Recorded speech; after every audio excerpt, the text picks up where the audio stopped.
Həkim kimi uzun və çətin bir yol keçmisiniz.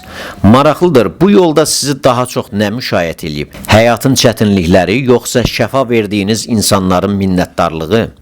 Peşə fəaliyyətini mən başqa cür şey eləyərdim. İki seçim arasında olmadan bu suala cavab verərdim. Tibb sahəsi sahələrin içində doğrudan da çətin sahədir. Bu universitetə girdiyin andan bunu hiss eləyirsən. Yəni ki, başqa universitet tələbələri dincələn vaxtı, harasa gedən vaxtı tibb tələbələri hər zaman oxuyurlar.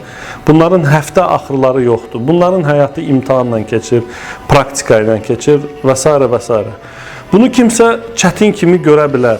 Amma içində o hər bir tibb tələbəsinin, o həkim olmaq istəyən adamın o belə bir həvəs var, belə bir maraq var və o maraq necəsə eləyirsə, bütün bu çətinliklər adama yəni ki, rahat gəlir. Yəni ki, onu çünki istəyərək eləyir. Yəni, mənə elə gəlir ki, istəməyərək, yəni ki, içindəki o hiss olmayan adam üçün həkimlik doğrudan da çətin gələ bilər.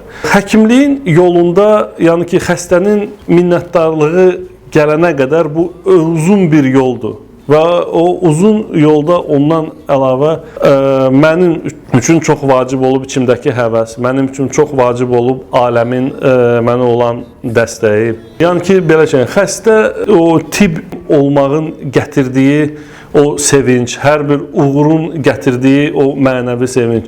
Və bunlardan sonra o xəstə minnətdarlığı, yəni ki, axırıncı yerdə gəlir.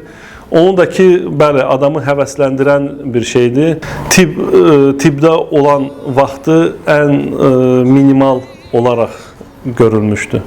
Xəstə minnətdarlığı bu sadəcə bir nəticədir, yəni ki, təbii bir nəticədir. Biz də bunu təbii nəticə olaraq qəbul edirik.